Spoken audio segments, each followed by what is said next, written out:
Ostara Blot. So not everyone practices this holiday. It's probably a modern incarnation, definitely very popular with Wiccans.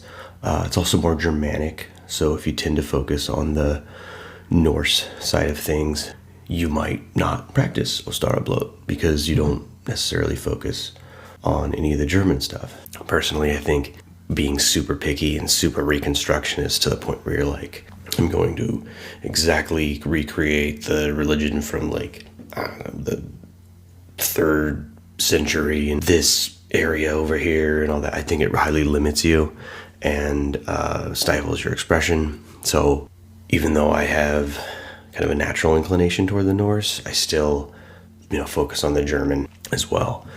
They think they all share a source, so why not, right?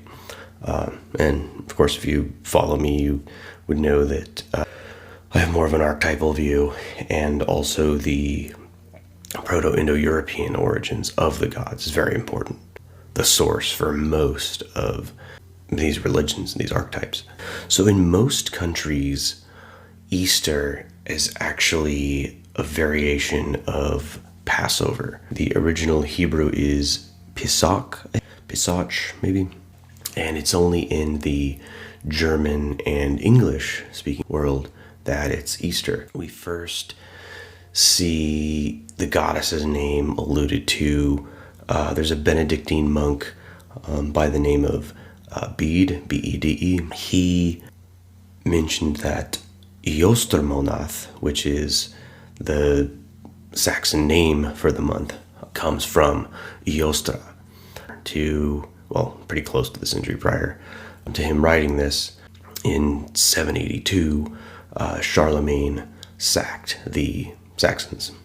It's actually a really messed up freaking story, but it was part of his big conversion push via the sword. And he had renamed the month Ostarmonath. And the name Ostara is actually a recreation by Jacob Grimm of the Grimm brothers, right? The Grimm fables, right? The, like Little Red Riding Hood, all this. The Grimm brothers actually went around compiling folk tales, and that's actually what the Grimm tales are. And then we actually do have some pagan belief and source that comes from them collecting that. It's disputed on how legitimate they are. I might actually do a video just exploring that because it's pretty interesting. Like the wife of Tyr, for example, is alluded to only in their stories, in their folk stories. Ostara is a recreation by Jacob Grimm. In his book, Deutsche Mythology, German mythology, was actually in 1835, so much later. And we kind of see that a lot. We see a lot of these later sources that are far beyond the pagan times. Obviously, in Bede's time, the monks' time, there would have been pagans around. Like Iceland, for example, didn't fully deconvert, legally anyway, until 1000 AD. So he's a little behind that curve, so he's still within the Viking Age. In fact, there's a theory, I'm not sure how legitimate it is.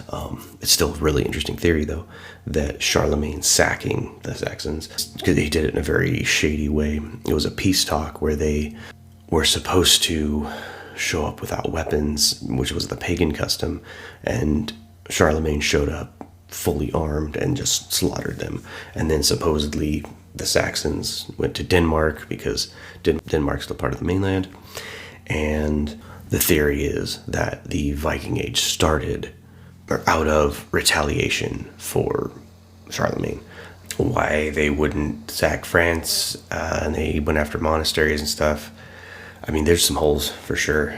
Somebody was saying something about the monasteries holding the loot from the pagans or something, but I haven't seen any evidence of that. So interesting theory. But we see based on that pagans were still around at this time. So it's entirely possible that Bede had an external pagan source somewhere, alluding to this goddess of the dawn. And the holiday itself, as in modern Easter, seems to be very similar to Christmas in that it's kind of a compilation of multiple traditions, and we'll kind of go over that as we go along.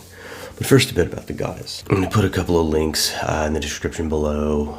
There's one where Mathias Nordvig, who's a teacher of Norse religion at Boulder, Colorado, interviews an individual whose name escapes me, but he studied a little bit about the Eostre, and his theory was that, and this is something that a lot of people seem to bring up, is that Eostre was a more regional goddess, and that possibly people from another area came in.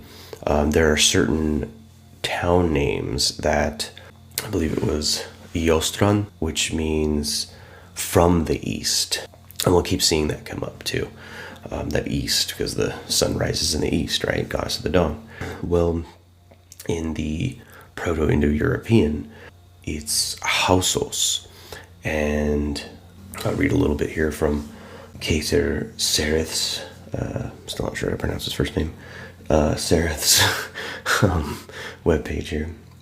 Hausos Rising, the goddess of the dawn, is most confidently reconstructed of the Proto-Indo-European goddess, both by name and by function. This is no surprise.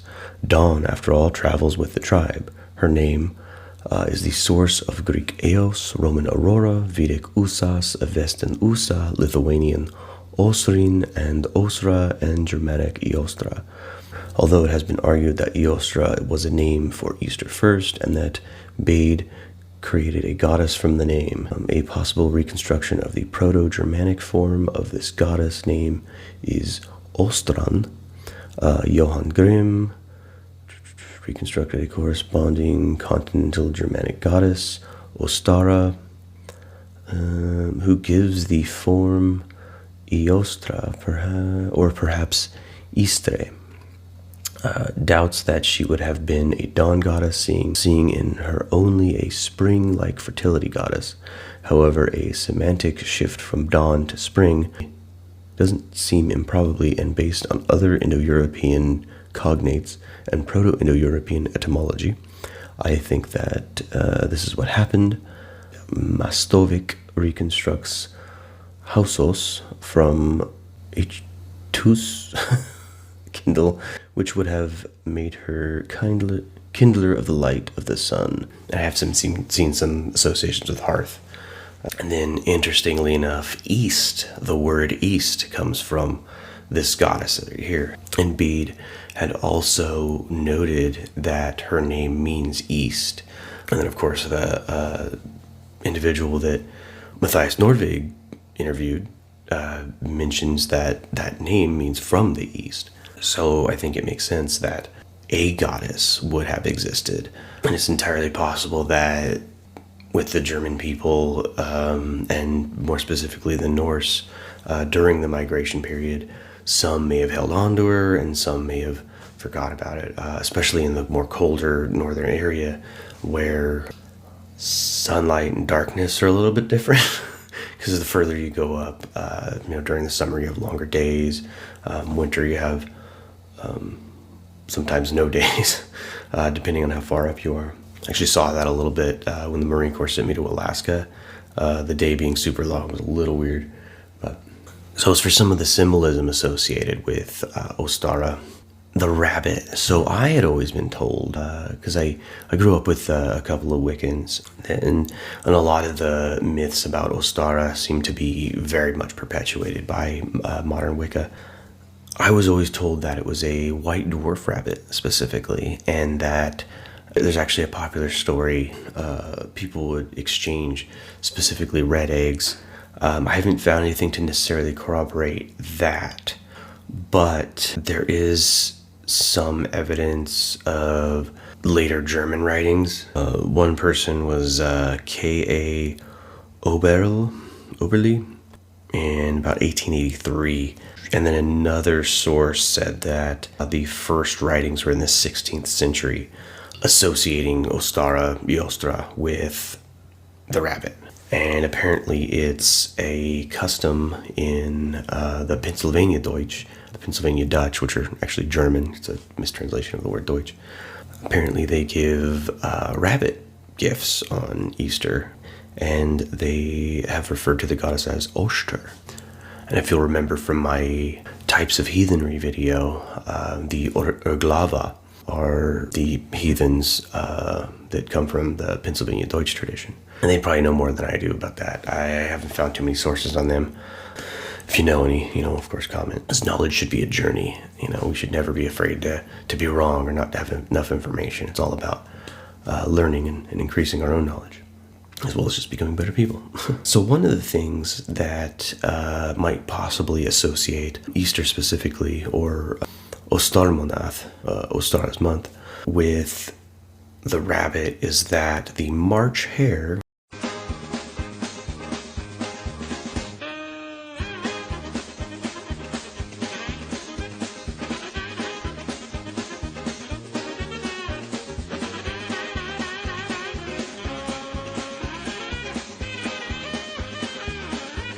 which is called the March hare, because its mating season is in spring.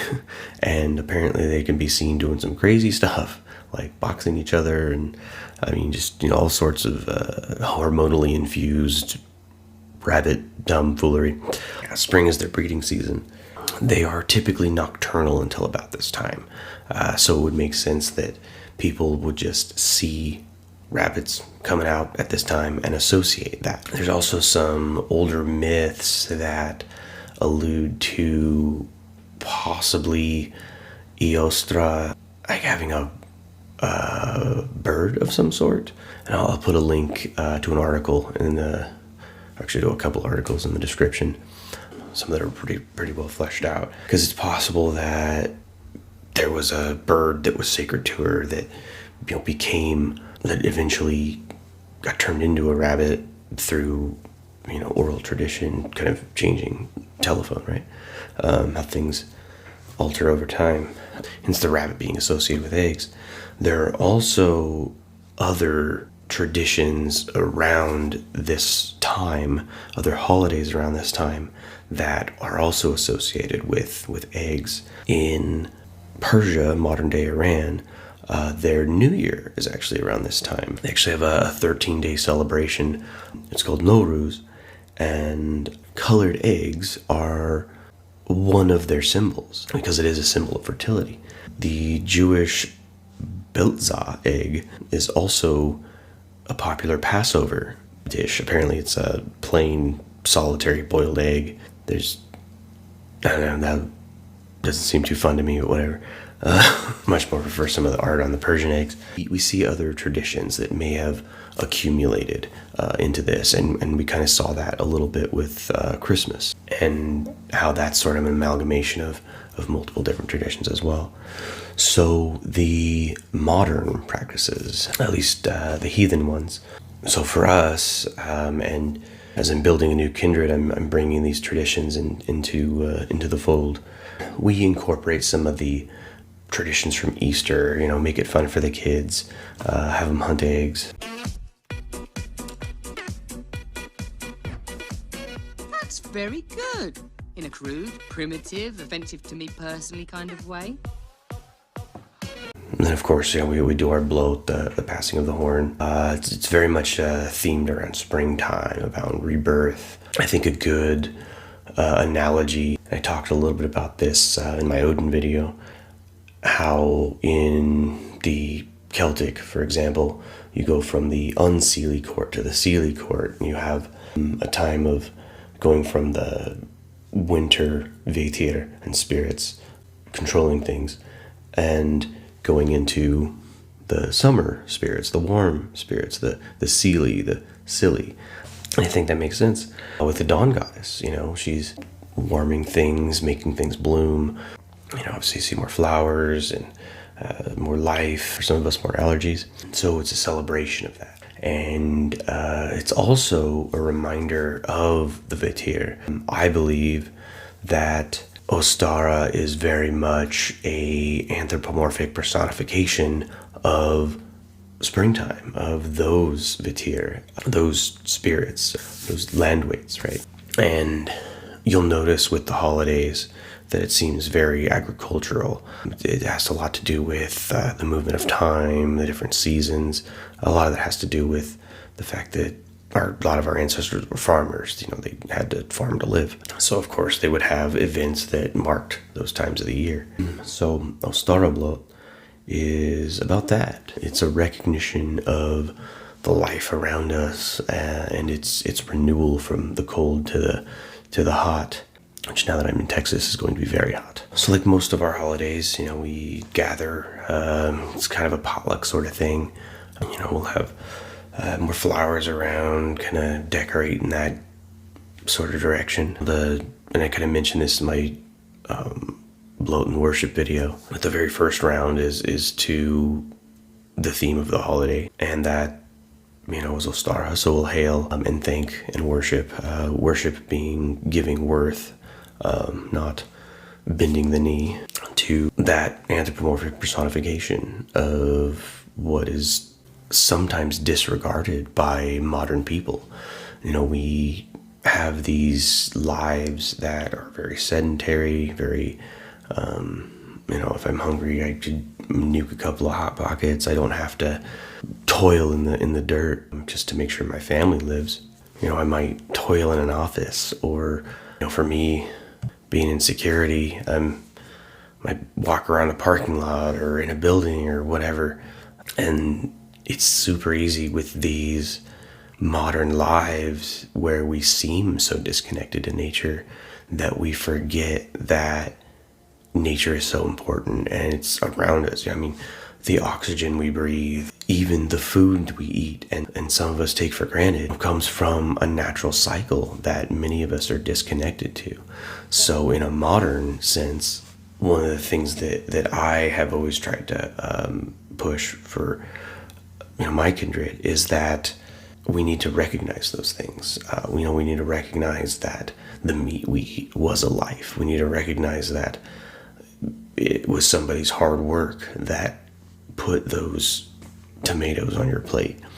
That's actually why I end every bloat with honoring the Vitir of that area, and we take a portion of everything that we brought to the feast, and we have a plate set aside for them, and we give it to them at the end of the holiday. And then I, pour out the remaining mead in the horn that we all shared, and we all spoke our words over, to the Vitir. And I share that with them. And I've had anecdotal evidence of fruit-bearing plants that we have put those offerings to near, bearing more fruit after that. That's one of those things that makes you delve more into the magical thinking side of religion. And whether you see them as literal land spirits or just an allegory for the environment around us, it's still very important to honor them and to take into account. We take a lot of things for granted these days, and we have to take care of our environment, and that's a big part of being human. Like, I've talked a little bit about humanism, and I'm actually gonna do a video specifically on humanist heathenry. It benefits me as a species to help the species around me, the plants, the animals, because I survive off them. That's my environment. We work in tandem, and when we don't, that's when bad things happen. And we see a lot of environmental changes these days because of that. Like the last kindred I was part of, the Skilder kindred, we actually did routine. We kind of fell out of practice because busy lives, but we did routine cleanups around the city. That's something I'm probably going to try to bring back here. But that's something that's really important, and that's an easy way to honor the land spirits. So as per usual, all my links in the description below all the cited sources. And remember to be better tomorrow than you were yesterday. We are the sum of our actions. Skull.